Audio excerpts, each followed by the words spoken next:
Bismillahirrahmanirrahim.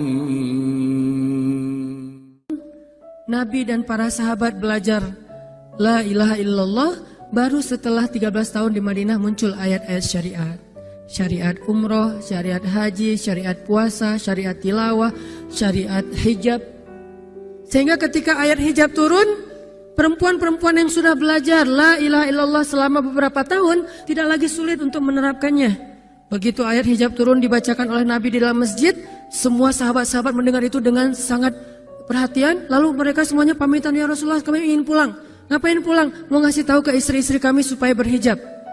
Emang kamu punya istri? Oh ya enggak. Ada yang jomblo berharap punya istri, terus ngasih tahu ke siapa yang jomblo-jomblo? Itulah kasihannya ya. Enggak bisa ngasih tahu ke kakaknya, adeknya, apalah siapalah, mantannya mungkin. Pulang ngasih tahu ke istri-istri mereka, saudari-saudari mereka, putri-putri mereka, dan perempuan yang mendengar ayat ini dibacakan langsung menutup kepala mereka dengan benda apapun yang ada di tangannya. Mau jemuran, mau baskom, mau apa, pokoknya pegang apa, tutup langsung. Hijab. Kenapa? Ini perintah Allah. Gak mungkin Allah memerintahkan kita sesuatu kecuali ada kebaikan di dalamnya. Itu aja pertimbangannya. La ilaha illallah. Bukan kenapa? Kan lebih nyaman gak pakai hijab. Kan ini, kan itu. Enggak. Satu aja alasannya. Alasan la ilaha illallah. Kalau ini perintah Allah, sami'na wa ata'na. Itu dampak dari la ilaha illallah. Dikasih perintah sesulit apapun, termasuk Zainab dengan Zaid bin Harisah. Pernah kan baca kisah Zainab di surat Al-Ahzab? Mungkin kapan-kapan kita bahas itu. Efek dari la ilaha illallah. Tiba-tiba Nabi datang kepada Zainab. Sebetulnya Zainab ini ada hati kepada Nabi Muhammad. Siapa sih yang gak punya hati untuk Rasulullah ya?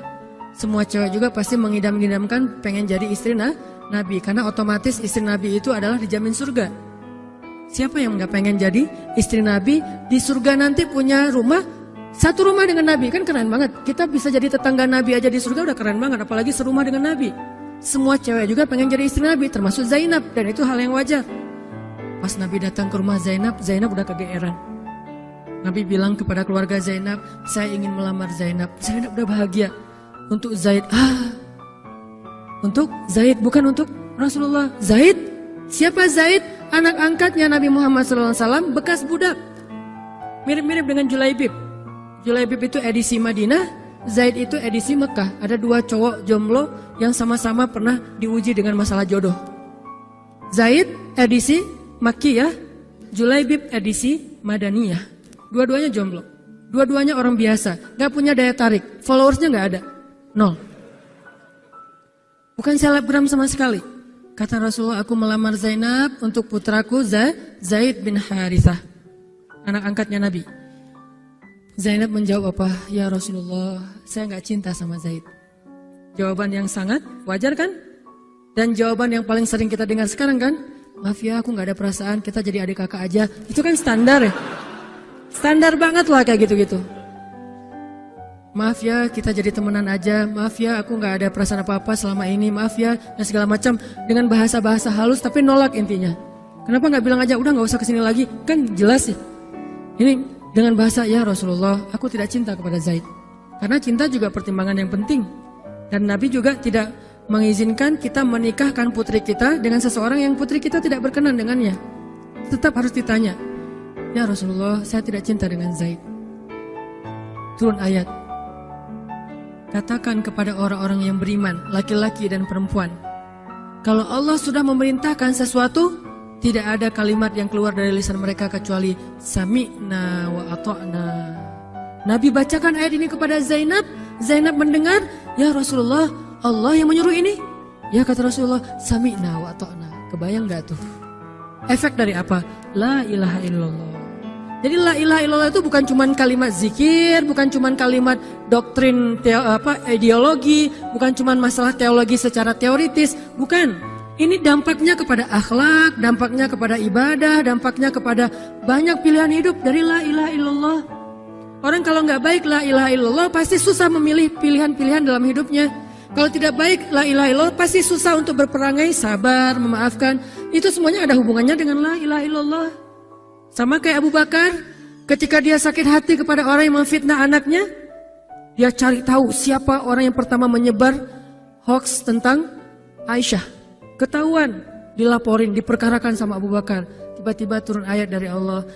Janganlah orang yang memiliki kelebihan harta di antara kalian bersumpah untuk tidak lagi membantu saudaranya gara-gara sakit hati. Hendaklah dia berlapang dada dan memaafkan. Itu perintah Allah. Berlapang dada dan memaafkan. Terus konsekuensinya apa? Balasan janji Allah apa? Ala tuhibbuna ayyaghfirallahu lakum? Tidakkah kamu suka jika Allah memaafkan juga kesalahan-kesalahan kamu? Jadi deal-dealannya dengan Allah, bukan dengan makhluk. Enak aja saya maafin dia, untung di dia, rugi di saya. Enggak. Kalau kita transaksinya dengan makhluk, kita rugi. Tapi kalau kita transaksinya dengan Allah, kita untung. Libatkan Allah dalam urusan kita. Dan ini gak mungkin kita lakukan kalau gak baik. La ilaha illallahnya. Allah nawarin kepada Abu Bakar. Ala tuhibbuna ayyaghfirallahu lakum? Tadinya Abu Bakar kesel banget sama tuh cowok. Terus turun ayat ini, wal ya'fu wal yasfahu, hendaklah dia memaafkan dan berlapang dada. Abu Bakar berat. Tiba-tiba Allah katakan, ala tuhibbuna ayyaghfirallahu lakum? Bala ya Rob. Kata Abu Bakar, tentu ya Allah, kalau gitu saya akan maafkan demi supaya Allah memaafkan kesalahan saya. La ilaha illallah. Zainab, sami'na wa ata'na. Ya udah, saya terima Zaid ya Rasulullah. Alhamdulillah. Datang Nabi ke Zaid. Zaid, mau nggak nikah sama Zainab? Sebetulnya mau banget, tapi nggak pede. Zaid takut Zainab nanti jadi terpaksa menikah dengan Zaid, jadi nggak nyaman. Zaid juga nggak mau menyulitkan Zainab. Ya Rasulullah, saya nggak pantas untuk Zainab. Kata Zaid. Dibacakan lagi ayat ini. Ya Zaid, ini perintah Allah. Oh gitu ya Rasulullah. Sami'na wa ata'na. Buat Zaid sih gampang lah ya. Udah ada legalisasi ini dari Allah. Kalau gitu, ini bukan saya ya Rasulullah yang mau ya. Allah kan yang nyuruh. Nah, saya mah nggak mau maksa gitu ya. Tapi kalau Allah yang nyuruh, ya udah, apalagi saya nggak punya pilihan dong gitu. Padahal Zainab, siapa sih yang gak mau cowok sama Zainab? Nikahlah Zainab dengan Zaid. Dan yang menjadi semacam khutbah nikahnya adalah Rasulullah SAW. Kebayang gak Zainab tuh punya hati ke Rasul, tapi Rasul yang mengkhutbahi nikah Zainab dengan orang yang Zainab gak cintai. Kebayang gak perasaan Zainab tuh? Ketika akad nikah, Nabi jadi saksi.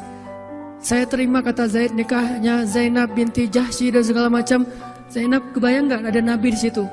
Lalu setelah selesai akad nikah ditanya kepada Nabi, sah ya Rasulullah? Sah. Dan Nabi juga gak mau mempersulit. Gak sah. Kenapa? Harusnya sama saya. Enggak. Nabi orangnya fair. Nabi orangnya bijaksana. Orangnya dewasa. Gak kayak kita. Kita tuh bahaya banget jadi saksi kalau jadi mantan. Pasti gak sah. Dan Nabi gak gitu. Sah langsung di kali pertama. Kebayang Nabi memberi nasihat kepada Zainab, nasihat kepada Zaid. Zainab, aduh kenapa bukan Nabi, kenapa Zaid? Tapi apa? La ilaha illallah. Allah gak nyuruh sesuatu kecuali ada kebaikan di dalamnya. Percaya banget. Itu la ilaha illallah. Udah percaya banget. Zainab yakin, ini perintah Allah. Ya sudah, saya lakukan. Walaupun bukan dengan Nabi. Padahal saya pengennya dengan Nabi. Kebayang gak sih pengen sama seseorang yang kita cintai banget, malah orang itu yang menjodohkan kita dengan orang yang kita gak pernah kebayangin. Amit-amit. Jangan dia ya Allah, jangan dia, dia. Kan berat tuh. Yang saya sering cerita, jangan saya. Pokoknya jangan Hanan. Hanan. Kenapa kok begitu? Karena dia bilang jangan saya bilang yang dia ya Allah. Akhirnya kita adu-aduan doa. Ya Ustadz, masa dilawan ya? Doanya lebih panjang, lebih sujudnya apa segala macam. Akhirnya jadi. Gak kebayang tuh buat Zainab. Kalau Zaid sih mungkin kebayang lah ya. Gimana happy-nya Zaid menikah dengan seorang cewek yang semua orang Mekah pengen nikahin dia. Tapi kalau Zainab, itu hari-hari yang sangat berat. Malam pertama gak kebayang buat Zainab. Zaid. Begitu Zaid datang, Assalamualaikum Zainab. Gimana tuh? Ini kalau kita lihat dari angle manusia ya. Karena Zainab juga manusia. Tapi semua emosional, subjektif manusia redam dengan iman la ilaha illallah. Harapannya cuma satu, pasti ada kebaikan di sini. Pasti ada kebaikan di sini. Walaupun gak kebayang kebaikannya apa, pokoknya ada aja. La ilaha illallah. Nikah Zainab sama Zaid. Cekcok selama 1 tahun, gak pernah akur. Pulang kerja rame, berangkat kerja rame, pagi rame, sore rame. Gak cocok aja tuh Zainab sama Zaid.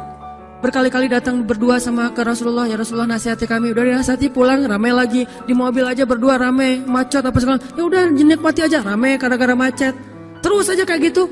Pokoknya selama 1 tahun mereka sering percekcokan rumah tangga.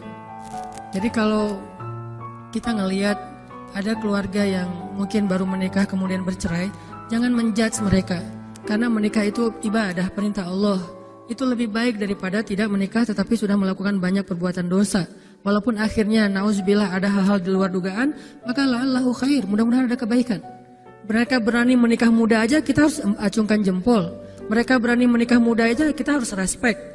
Kan saya sering bilang no judgment, respect to other kan. Berani mengambil keputusan menikah muda, baru berhijrah udah langsung menikah. Itu bukti dari iman. Kenapa kita menjudge seolah-olah kita lebih baik dari dia? Emangnya kita berani melakukan hal yang mereka lakukan? Gak berani buktinya. Berarti dia lebih baik daripada kita. Walaupun kesudahannya, kalau mereka bercerai setelah menikah baru beberapa lama, ada yang lebih soleh dari mereka juga bercerai baru setahun menikah. Zainab dengan Zaid, dua-duanya dijamin surga. Dua-duanya dijamin surga. Pernikahan mereka cuma bertahan setahun. Setahun kemudian Zaid datang kepada Rasulullah. Zaid bilang, ya Rasulullah, kayaknya udah gak bisa dipertahankan hubungan saya dengan Zainab. Zaid, sabar. Rasul ketika Zaid mau datang sebetulnya udah dapat bocoran dari Allah.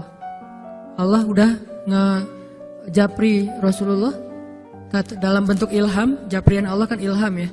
Japrian kita kan WA, itu juga habis kuota gak kebaca-baca. Kalau japrian Allah ke Rasul ilham. Ilhamnya apa? Kalau nanti Zaid datang, nanti baca di surat Al-Ahzab. Kalau nanti Zaid datang kepadamu meminta nasihat tentang Zainab, bilang kepada Zaid, ceraikan istrimu. Kalau udah diceraikan, nanti kamu nikahi Zainab. Ini perintahnya juga berat buat Nabi nih. Kebayang gak sih anak angkat kesayangan Nabi yang selama ini baik banget sama Nabi, tiba-tiba dia punya masalah dengan istrinya, disuruh cerain dengan niat kalau udah cerai nanti dia yang nikahin. Kan gak kebayang tuh buat Nabi. Ditambah lagi Nabi itu orangnya ra'afah banget, sangat gak enakan. Kita aja gak tega kayak gitu. Emang ada yang tega kayak gitu? Gak tega kan? Zainab mantan kita sih. Sekarang cowok itu datang ke kita, suaminya Zainab. Ustadz, gimana nih Zainab? Perlu saya pertahankan? Emang kalian dari awal udah gak cocok, cerai aja deh. Kenapa? Bentar lagi gue mau nikahin Zainab. Gak kebayang kan? Kok Ustadz ngomong kayak gitu? Dapat ilham. Berat kan? Nabi itu kayak gitu loh, kondisi emosional beliau yang zulzilu, terguncang. Gimana nih caranya? Saya nggak enak banget, nggak tega banget sama Zaid. Kebayang wajah Zaid polos gitu. Ya Rasul gimana nih? Aduh, mau dibilangin ceraikan aja nggak tega. Mau dibilang pertahan tapi Nabi bilang suruh cerai, Allah suruh ceraikan. Akhirnya Nabi memilih emosionalnya, bukan perintah Allah. Wahai Zaid, tahan istrimu, jangan ceraikan. Padahal kata Allah suruh ceraikan. Lihat beratnya Nabi waktu itu. Akhirnya Zaid pulang, gitu ya Rasul. Ya pulanglah Zaid, Nabi gak enak banget sama Allah. Terus akhirnya Zaid sampai ke rumah, namanya Allah yang nyuruh kan gak bisa dirubah ya. Kun fayakun, cerai juga tuh walaupun Nabi bilang sudah bertahan. Allah marah kepada Nabi.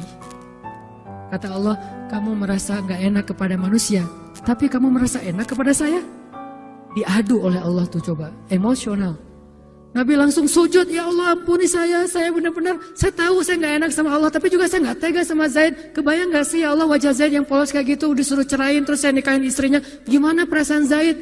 Wahai Muhammad, kamu merasa gak enak kepada manusia, tapi enak kepada saya Muhammad. Astagfirullah ya Allah, minta ampun Nabi semalaman. Ini benar-benar gak kebayang sama Nabi. Tapi Allah pengertian lah, tahu Allah, Nabi itu bukan mau gak taat sama Allah, cuma emang gak tega banget sama Zaid. Akhirnya Allah ngambil keputusan sendiri, Zaid cerai dengan Zainab. Setelah selesai masa iddah Zainab, Allah katakan, Muhammad sekarang datang kepada Zainab, lamar Zainab. Dengan berat hati Nabi, tok pelan gitu, berharap gak dibukain pintu. Langsung udah ditunggu ternyata sama Zainab. Yang ing-eng gitu, bukain pintu. Pas Nabi datang, Assalamualaikum, Waalaikumsalam gitu. Zainab udah punya firasat. Nabi mengatakan, Zainab, ada perintah dari Allah. Apa ya Rasulullah? Sami'na wa ata'na. Belum juga dikasih tahu. Sami'na. Allah menyuruh saya untuk melamar kamu Zainab. Untuk siapa ya Rasulullah? Curiga kan? Jangan-jangan orang lain lagi nih. Untuk siapa ya Rasulullah? Untuk saya. Masya Allah gitu.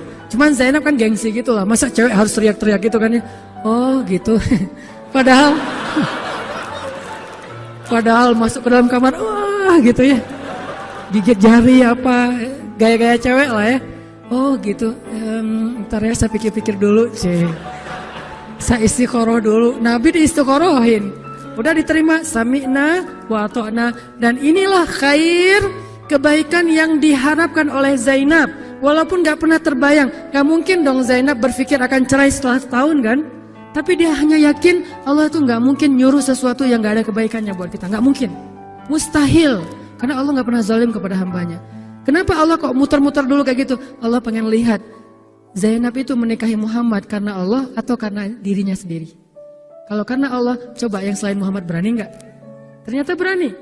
Karena itu dia menjadi layak untuk Muhammad. Kalau dia gak menerima Zaid, mungkin Zainab tidak akan pernah jadi istri Nabi karena tidak layak. La'allahu khair. Ini buah dari la ilaha illallah. Begitu juga yang masih culun-culun, yang mungkin badannya belum kebentuk, yang jerawatan misalnya kayak gitu, tiba-tiba memimpin pasukan militer yang jumlahnya ribuan, yang barisan pertamanya kibarus sahabah, sahabat-sahabat senior, as-sabiqun al-awwalun minal muhajirin wal ansor. Termasuk siapa di dalamnya? Abu Bakar dan Umar. Kebayang nggak tuh? Memimpin pasukan yang di belakangnya itu Abu Bakar dan Umar. Maju, Abu Bakar dan Umar, ya, maju. Usama, kebayang Usama yang nyuruh. Abu Bakar, segaya. Umar maju. Zaid, anaknya Zaid. Tapi tidak ada yang bisa membantah. Kenapa? Itu wasiat Nabi sebelum wafat. Aku perintahkan kalian untuk dipimpin oleh Usamah bin Zaid. Karena dia adalah anak muda yang luar biasa. Itu hadiah Allah untuk Zaid. Karena dulu mau menikahi Zainab walaupun hatinya sebetulnya tidak mau. La'allahu khair, la ilaha illallah. Masing-masing dikasih kebaikan dengan cara-cara yang berbeda.